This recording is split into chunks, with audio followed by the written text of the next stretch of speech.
Acha, first of all, I think a big thank you to entire Partner team for making this happen. I think पहिल्यापासूनच जेव्हापासून पहिलं interaction झालं तेव्हापासूनच जी clarity expect करतात लोक तुमच्याकडनं म्हणजे किंवा कुठल्याही इव्हेंट ऑर्गनायझर्सकडनं I think compared to any other vendors or you can say event planners I think Patankar is way above.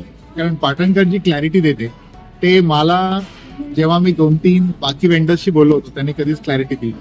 Of course that's the first point of impressions म्हणून just wanted to highlight that. आणि second म्हणजे after that I think every step जे काय टीमनी organise केली पाटणकरांच्या that was really good. The overall team has been really fabulous. Whether it is Prachi who manages the amount receivables and all from your end. I think she is also gentle, humble, very approachable.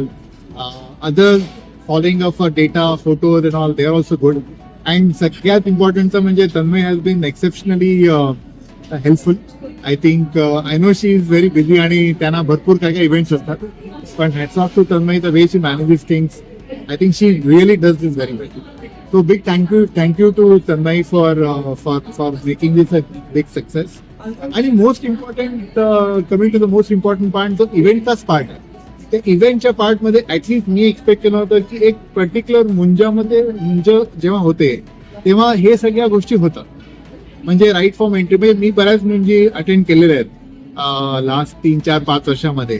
आणि त्याच्यामध्ये कसं असतं की हा तुम्ही enter करता कोणाची काहीतरी विधीवर चालू असतात तुम्ही त्यांना हाय म्हणता गिफ्ट देता जेवता आणि निघून जाता.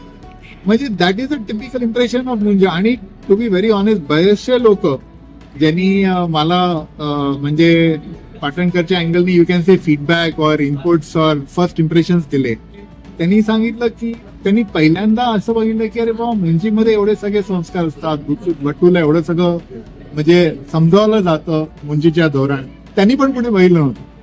म्हणजे it's a common for all of us की आपण कुठेही जातो गेस्टला पण खूप आवडलं. आणि कुठेही असं म्हणजे जसं मी बोललो ना की आपण जातो त्या समारंभात येतो खातो पितो आणि निघतो. म्हणजे मला काय काहींचं खरंच थोडंसं हे झालं म्हणजे 1-2 लोकांबद्दल की आले खाल्ले प्याले ते त्या मूडमध्ये म्हणजे आपलं जे माइंडसेट आहे की आपण बघायला पाहिजे काय चाललंय काय नाही चाललंय विषयावर चाललंय ते आता माझ्याने we have lost that mindset. हे माझं एक ऑब्झर्वेशन आहे मी पण कल्प्रिट त्याच्यामध्ये मी स्वतःला पण इन्क्लूड करतो की आपलं असं एक माइंडसेट झालं की कुठे जायचं गिफ्ट द्यायचं जेवायचं आणि निघायचं. तो सोहळा ॲज सच एन्जॉय करायचा हा प्रकार माझ्याकडे आपल्या डोक्यातनं पण गेलेला आहे. आणि मे बी इव्हेंट मॅनेजर नसतात किंवा पाटणकर नसतात किंवा पाटणकरांसारखे दुसरे नसतात म्हणून कदाचित फिलिंग येतं. आय थिंक आजचा इव्हेंट आमचा खूप छान झाला आणि खूप टाइमशीर झाला. I think म्हणजे right from makeup artist to other staff. And I know Deepak sir सकाळी मी जेव्हा पहिल्यांदा आलो होतो फॅमिलीला सोडायला तेव्हा he was there and he was telling we are almost there and so happy to see that almost 80-90% काम झालेलं आहे. आणि दीपक सरांना पण मी अप्रिशिएट करतो की आमचे थोडेसे गुरुजी पण थोडेसे डिमांडिंग आहेत तर he was truly obliging to whatever is asking him. तर एकूणच अति छान झाला सोहळा. आणि ऑफकोर्स मला आता ह्याच्या पुढे जे कोणी विचारतील की बाबा काय करायचंय तर I will always recommended Patankar event as a go to party because I think this was really a great event. Thank you very much.